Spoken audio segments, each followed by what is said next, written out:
At 21:40 hours on October 23, 1942, Lieutenant Colonel Victor Turner stood in a gun pit 80 miles west of Alexandria, Egypt, watching the second hand of his watch tick toward the moment that would change the war in North Africa. Around him stretched 882 artillery pieces positioned in a line 40 miles long, each gun loaded, aimed, and ready to fire. Behind the guns waited 195 British Commonwealth and Allied troops, 29 tanks, and 435 aircraft. Everything depended on what happened in the next 20 minutes. At precisely 21:40 hours, Turner raised his hand and dropped it. 882 guns fired simultaneously. The sound was not a roar, but a physical force that knocked men off their feet. The flash of muzzles ignited the night sky. The ground shook. Across the German and Italian lines 5 miles away, the world exploded. For 15 minutes, British artillery fired at maximum rate.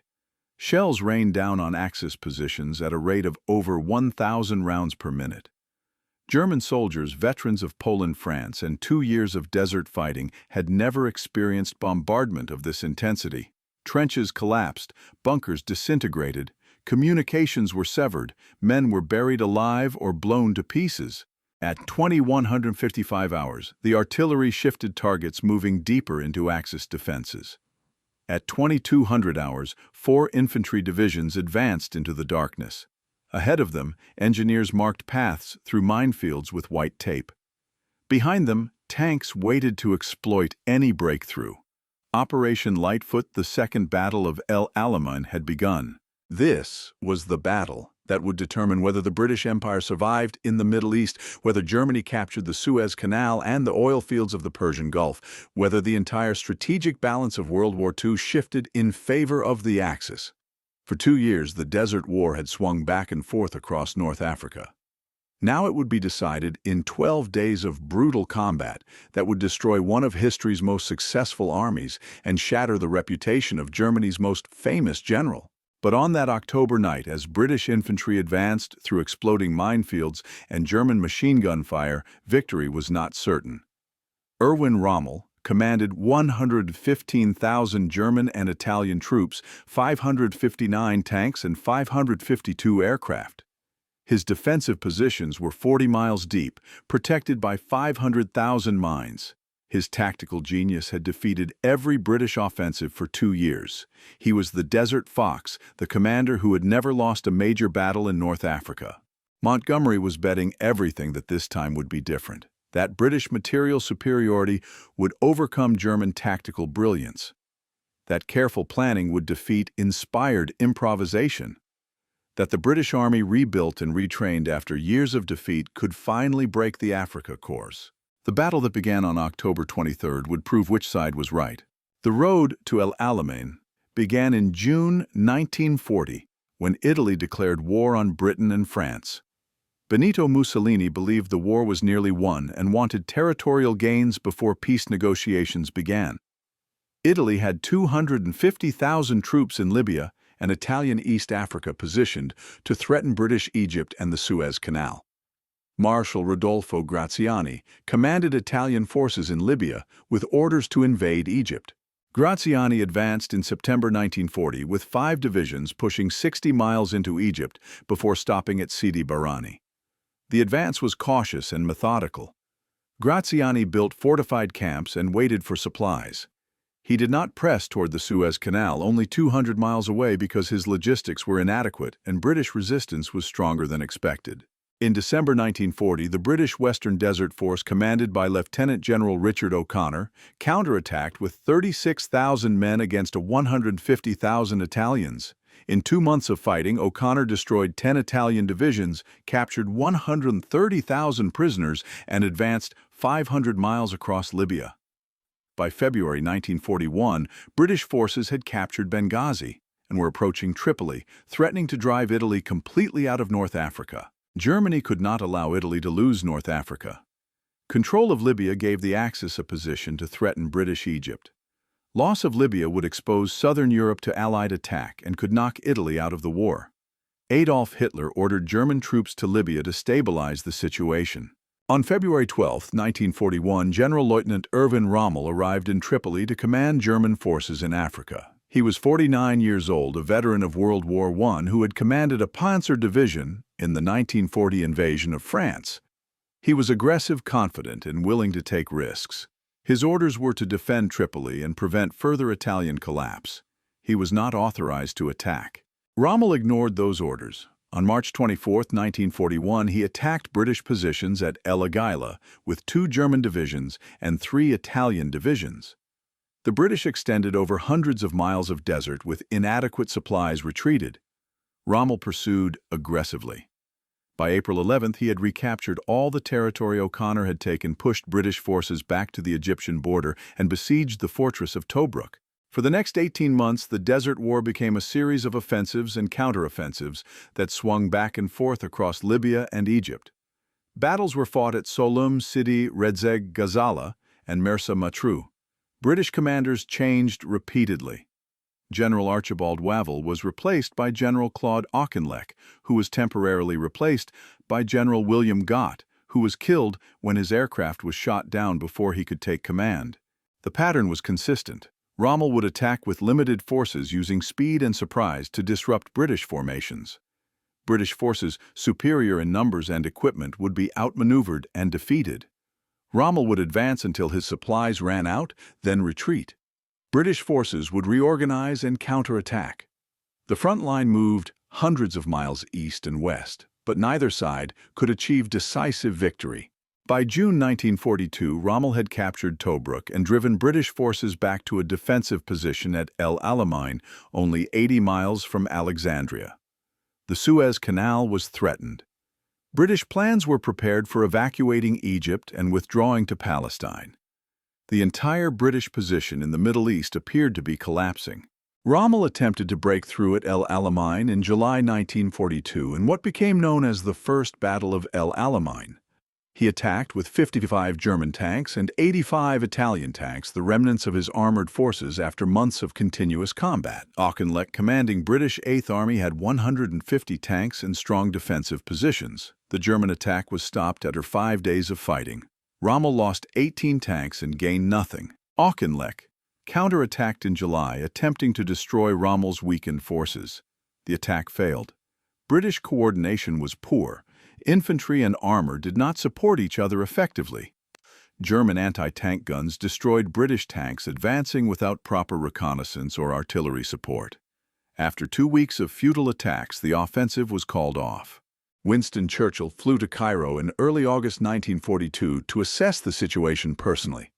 What he found appalled him. British forces outnumbered the Germans substantially but were demoralized, poorly led, and defeatist in mentality. Officers spoke about what would happen when Rommel attacked again, not if. Churchill decided that leadership changes were necessary. On August 15, 1942, General Bernard Montgomery was appointed to command British 8th Army.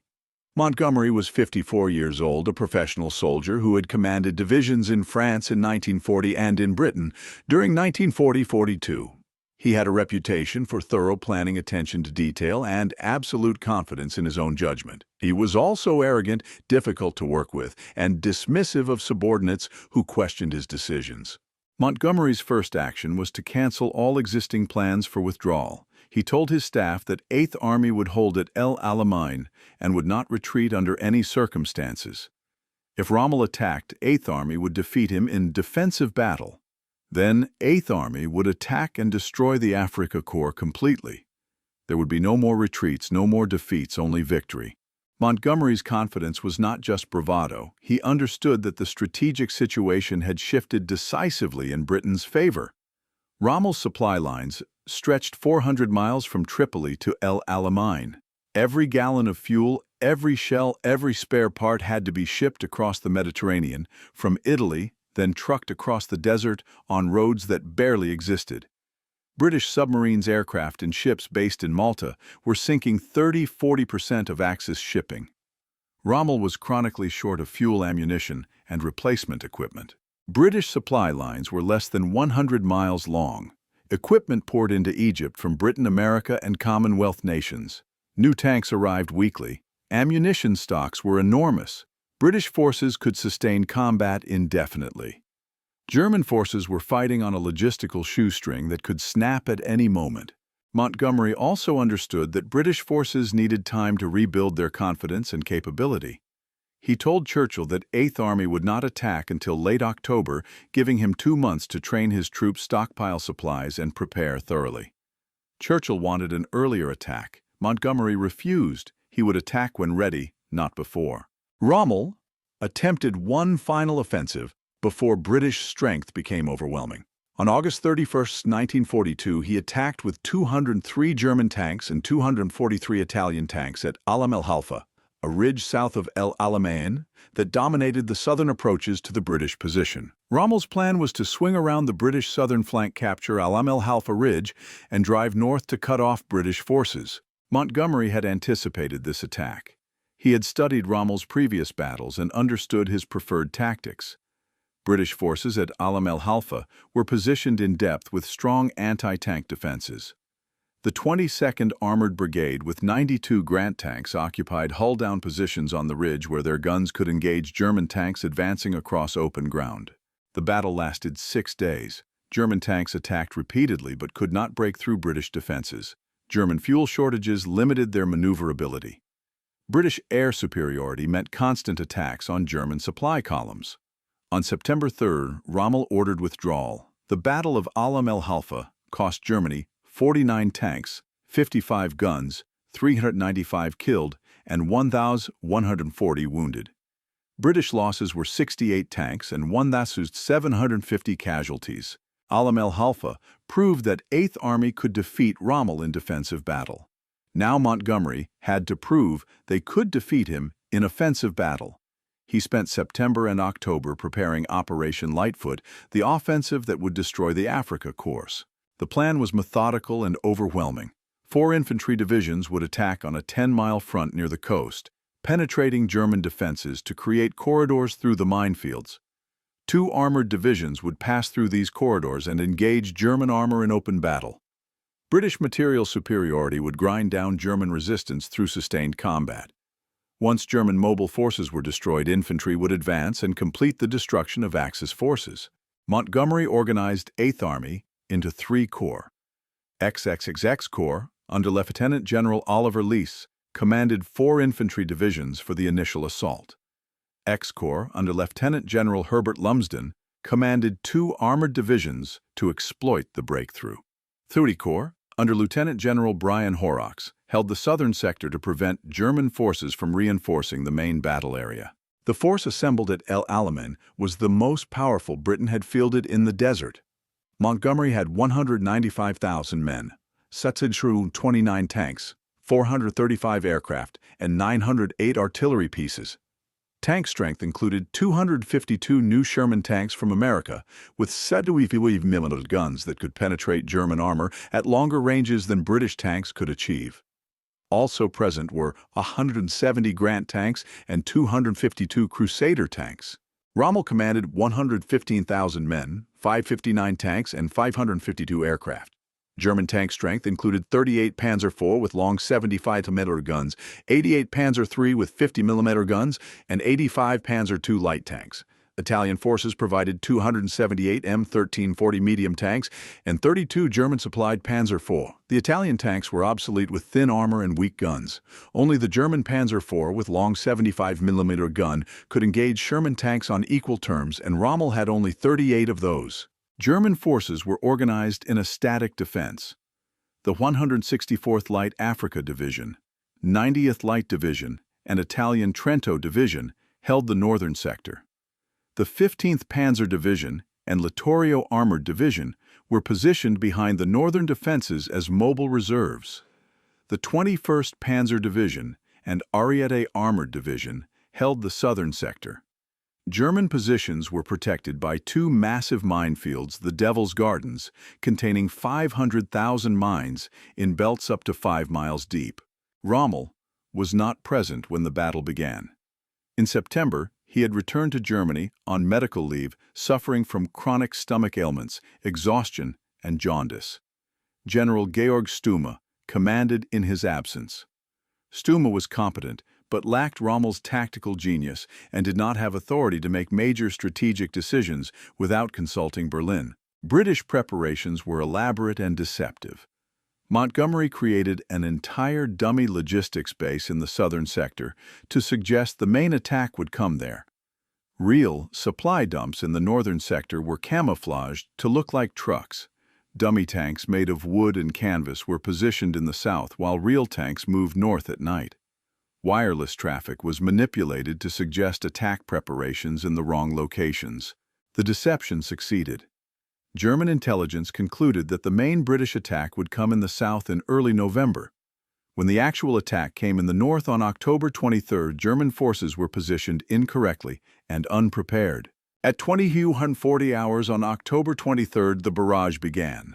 For 15 minutes, 882 guns fired on German forward positions. Then the barrage shifted deeper into German defenses. Infantry advanced at 2200 hours following engineers who cleared paths through minefields. Progress was measured in yards per hour. German machine gun fire swept the minefields. Soldiers stepped on mines and were blown apart. Artillery fire fell on both sides. The 51st Highland Division attacked in the north near the coast. The 2nd New Zealand Division attacked in the center. The 9th Australian Division attacked on the coastal flank. The 1st South African Division attacked in the south. Each division had specific objectives, terrain features that had to be captured to create corridors for the armor to advance. By dawn on October 24, British infantry had penetrated 5,000 yards into German positions and cleared several corridors through the minefields. But German resistance was fierce. Machine gun positions that should have been destroyed by artillery were still firing. Anti-tank guns positioned in depth knocked out British tanks attempting to push through the corridors. The 15th Panzer Division counterattacked at dawn, driving British armor back. General Stumme drove forward on October 24 to observe the battle personally. His vehicle came under fire near the front line. Stumme's driver was killed. Stumme suffered a heart attack and died. His body fell from the vehicle and was not found until October 25. For 24 critical hours, Afrika Korps had no commander. Rommel received an urgent call in Germany on October 24. Hitler asked him to return to Africa immediately. The situation was critical. Rommel flew to Libya, arriving on the evening of October 25. He immediately assessed the situation and concluded it was grave. British forces had achieved penetrations in multiple locations. German fuel was critically low. Ammunition stocks were depleted. Italian units were collapsing under sustained attack. But Rommel also recognized that Montgomery had not achieved breakthrough. British armor was bottled up in narrow corridors, unable to maneuver freely. German anti-tank defenses were holding. If Rommel could contain the British attack for a few more days, attrition might force Montgomery to break off the offensive. Montgomery faced exactly the crisis Rommel anticipated. By October 26, British casualties were 6,200 men and 270 tanks. Infantry divisions had fought themselves to exhaustion penetrating the first mine belt but were stalled against the second. Armored divisions had suffered heavy losses trying to push through corridors still covered by German anti-tank guns. Senior commanders were arguing about whether to continue the offensive or break off and try a different approach. Montgomery made a critical decision. He stopped the frontal attacks and reorganized his forces for a new thrust. Operation Supercharge would be launched on November 2nd, a concentrated attack by fresh divisions on a narrow front to achieve clean breakthrough. Until then, 8th Army would conduct aggressive raiding and patrol actions to wear down German strength and prevent reinforcement of threatened sectors. The fighting from October 27 to November 1st was brutal attritional combat. Australian infantry attacked German positions near the coast, drawing German reserves north. British armor made limited advances testing German defenses. Artillery fired, continuously grinding down German positions. Royal Air Force bombers hit German supply lines and headquarters. Rommel fought with his customary brilliance, shifting limited reserves to threatened sectors, counterattacking wherever British forces gained ground, personally directing defensive battles. But his forces were being destroyed by attrition. German casualties were 2,300 killed and 5,500 wounded. Italian divisions were disintegrating. The Trento division suffered 50% casualties and ceased to exist as a fighting force. Fuel shortages meant German tanks could not maneuver freely. Artillery ammunition was rationed to 15 rounds per gun per day. On November 1st, Rommel reported to Berlin that his forces could not hold much longer. He estimated he had perhaps 3 days of combat capability remaining. Then his army would be immobile for lack of fuel and defenseless for lack of ammunition. He requested permission to withdraw to prepared positions 50 miles west before his army was destroyed. Hitler replied with a direct order, "Hold at El Alamein, do not retreat one step, victory or death." Rommel was forbidden to withdraw regardless of circumstances. The order was militarily insane but politically necessary. If Rommel retreated, Italy's position in North Africa would collapse and Germany would lose access to Mediterranean supply routes. Rommel obeyed. He would hold at El Alamein until his army was destroyed or Hitler changed his orders. Operation Supercharge began at 5 hours on November 2, 1942. 2 infantry divisions, the 2nd New Zealand Division and 51st Highland Division, attacked on a 4,000-yard front with massive artillery support. Behind them, 2 armored brigades prepared to exploit any breakthrough. The attacking force included 150 infantry tanks and 118 medium tanks. The infantry assault punched through German positions in 6 hours of close combat. By dawn on November 2nd, British forces had advanced 4,000 yards and created a gap in German defenses. At 06:15 hours, British armor began moving through the gap.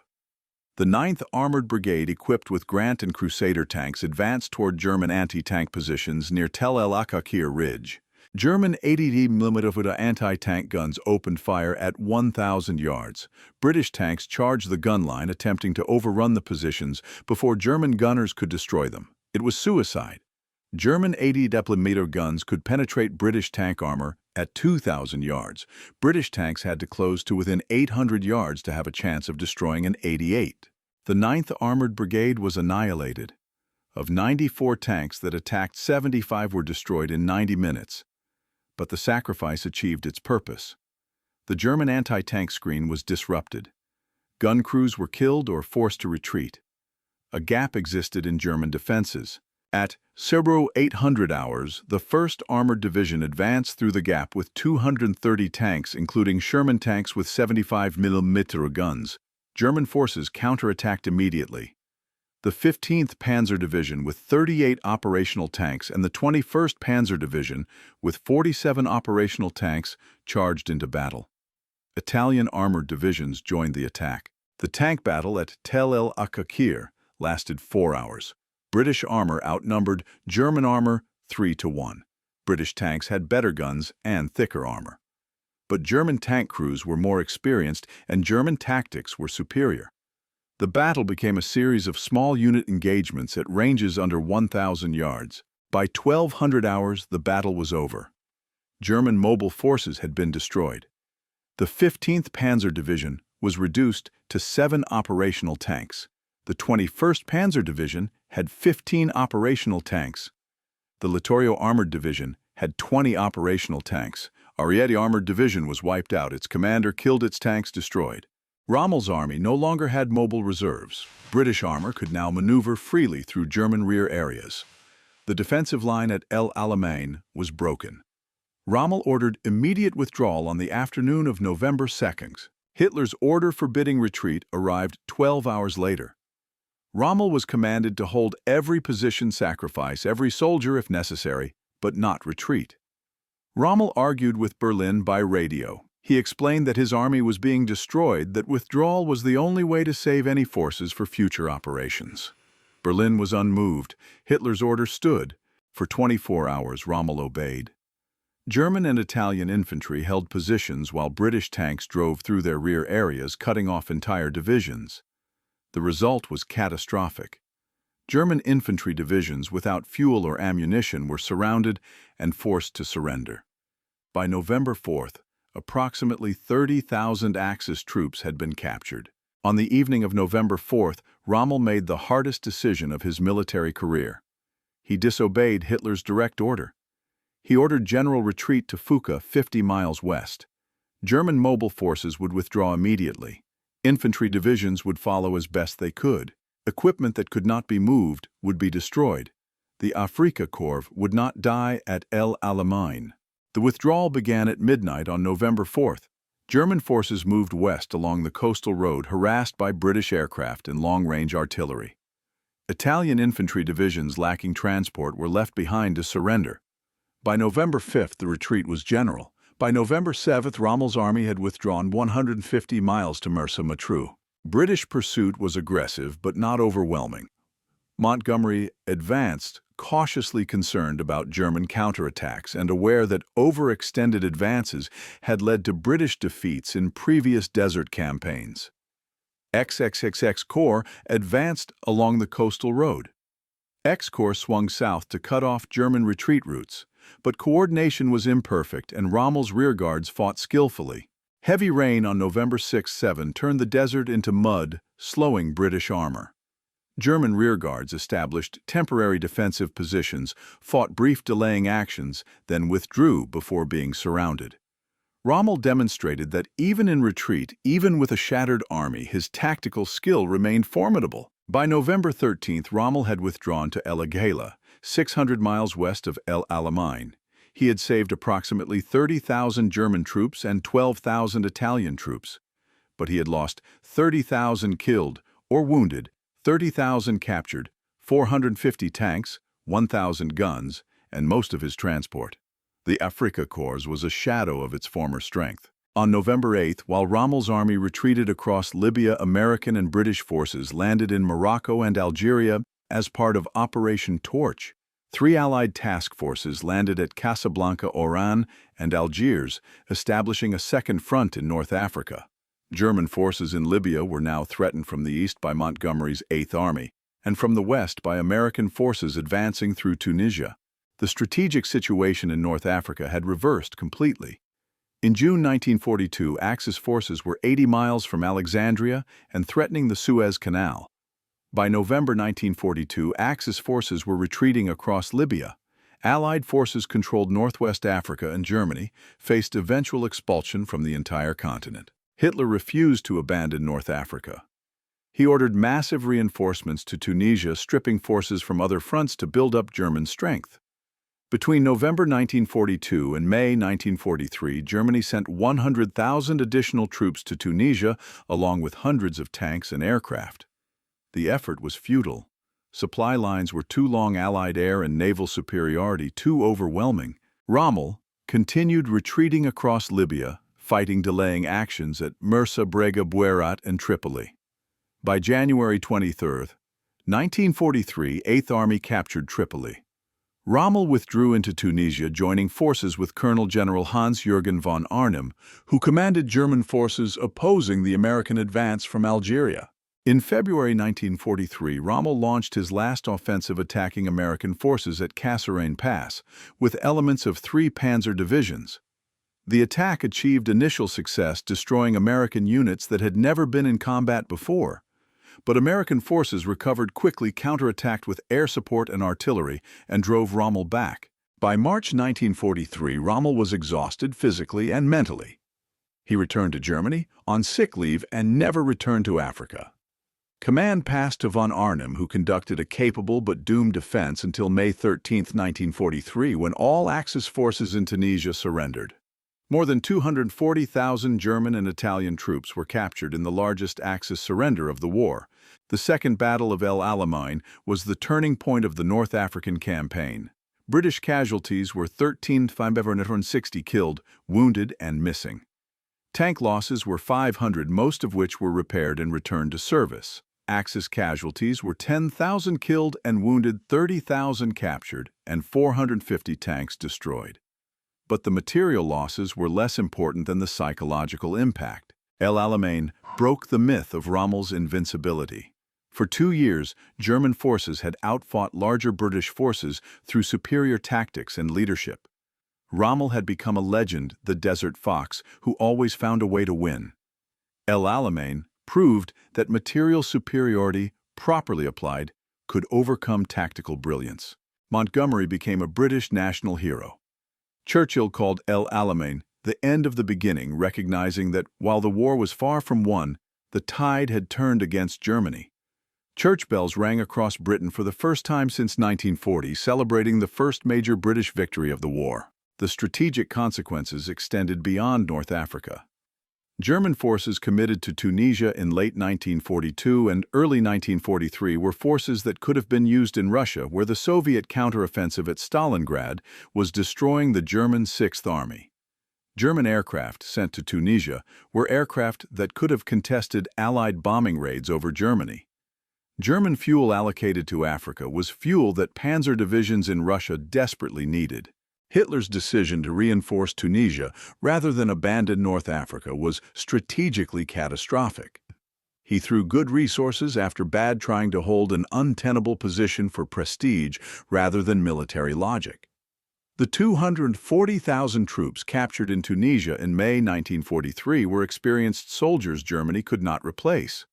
Their loss contributed directly to subsequent German defeats in Sicily, Italy, and Russia. For the British Empire, El Alamein was the last great independent victory of the war. After November 1942, British forces increasingly operated as part of Allied coalitions dominated by American industrial and military power. The British Army that fought at El Alamein represented the peak of Commonwealth military capability, drawing on forces from Britain, Australia, New Zealand, South Africa, and India. The battle also demonstrated the effectiveness of Montgomery's methodical approach to warfare. His critics, including many American generals, considered him slow and overly cautious. But Montgomery understood that careful preparation, overwhelming force, and systematic execution produced victory with acceptable casualties. British losses at El Alamein were severe but sustainable. The victory justified the cost. Rommel's reputation survived El Alamein largely intact. His defeat was attributed to overwhelming Allied material superiority and Hitler's interference rather than tactical failure.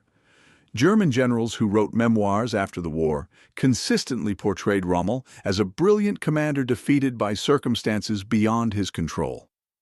This narrative ignored Rommel's strategic failures, his consistent underestimation of logistics, his overextension of forces, his failure to anticipate British defensive improvements. But Rommel's tactical skill was undeniable. His conduct of the retreat from El Alamein demonstrated his continued competence. He saved 42,000 troops from an army that should have been completely destroyed. He conducted delaying actions across 400 miles of desert, preserving his forces for future battles. Even in defeat, Rommel proved why he was Germany's most effective field commander. The personal relationship between Montgomery and Rommel became legendary. They never met during the war, but Montgomery studied Rommel's tactics obsessively. He kept a photograph of Rommel in his headquarters and told subordinates that understanding the enemy commander was essential to defeating him. After the war, Montgomery visited Rommel's widow in Germany and expressed respect for her husband's military ability. The soldiers who fought at El Alamein carried memories of the battle for the rest of their lives. British veterans spoke of the terror of advancing through minefields under machine gun fire, the exhaustion of 12 days of continuous combat, the relief when German resistance finally broke. German veterans spoke of fighting without adequate fuel or ammunition, of watching Italian allies collapse, of obeying Hitler's order to hold until further resistance was suicidal. The desert itself was scarred by the battle. Minefields remained lethal for decades after the war. Egyptian and Libyan farmers were still being killed by mines in the 1990s. The wrecks of tanks and vehicles littered the desert, slowly rusting into nothing. The cemeteries at El Alamein hold thousands of graves, British, Commonwealth, German, and Italian soldiers buried in the sand where they died. The strategic lesson of El Alamein was that material superiority properly applied defeats tactical brilliance.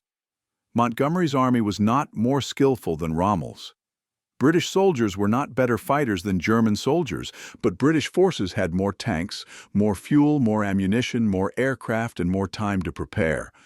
That overwhelming material advantage, combined with competent planning and execution, produced victory. This lesson would be repeated across every theater of World War II.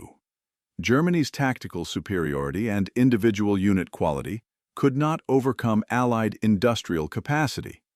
The same pattern that destroyed the Afrika Korps would destroy Wehrmacht forces in Italy, France, and Germany itself. Tactical brilliance without strategic resources leads inevitably to defeat. On the evening of November 4, 1942, as Rommel's army began its retreat from El Alamein, Montgomery stood in his headquarters reviewing casualty reports and making plans for pursuit. He had won the greatest British victory of the war, but he took no satisfaction from it. Thousands of his soldiers were dead. Thousands more were wounded. The victory was necessary, but the cost was terrible. Montgomery wrote in his diary that night, "The battle has been won. The enemy is in full retreat. But I take no pleasure in this. War is a terrible thing, and I wish with all my heart that I had never had to fight it. But since it must be fought, it must be won decisively so that it need never be fought again." That hope would prove false. The war would continue for 2.5 more years. More battles would be fought, more soldiers would die, more cities would be destroyed. But El Alamein marked the moment when Allied victory became inevitable. The tide had turned, and it would not turn back. In Berlin, Hitler received news of El Alamein's fall with anger but not surprise. He had expected Rommel to hold regardless of circumstances. The defeat was Rommel's failure, not his. He ordered that North Africa be held at all costs. The orders would be obeyed, and 240,000 more German soldiers would be lost trying to hold the impossible. In London, Churchill addressed the House of Commons on November 10, 1942. He spoke of El Alamein and the Allied landings in North Africa. He warned against overconfidence, reminding Parliament that hard fighting remained ahead. But he also acknowledged that something fundamental had changed. "Now this is not the end," Churchill said. "It is not even the beginning of the end, but it is perhaps the end of the beginning." The phrase captured the moment perfectly. The long retreat from Dunkirk, the defeats in Greece and Crete, the humiliations in the desert, all of that was over. Britain was no longer fighting simply to survive. Britain was fighting to win. And at El Alamein, for the first time, that victory seemed possible. The soldiers who fought in the desert never forgot the landscape. The endless sand, the brutal heat, the freezing nights, the horizon that stretched forever in every direction. The dust that infiltrated everything: weapons, food lungs, the flies, the scorpions, the complete absence of anything living except men trying to kill each other.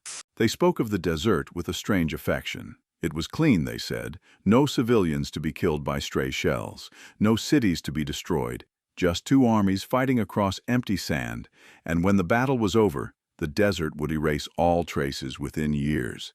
It was a terrible place to fight, but it was an honest place. The battle that began on October 23, 1942, and ended on November 4, 1942, changed the course of World War II. It broke the Afrika Korps' validated British fighting capability and proved that Germany could be defeated. Everything that came after Sicily, Italy, D-Day, the drive across France into Germany, all of it became possible because of what happened in 12 days of combat in the Egyptian desert. The soldiers who died at El Alamein, British, Australian, New Zealand, South African, Indian, German, Italian, all of them gave their lives for causes they believed in. Their graves remain in the desert, marked by white headstones that stretch in perfect rows. They died fighting for empires and ideologies that have mostly vanished. But they fought with courage, and their sacrifice changed the world. That is what El Alamein means. Not just a battle, not just a victory, but the moment when the impossible became possible, when the war that seemed lost became a war that could be won. Everything else followed from that.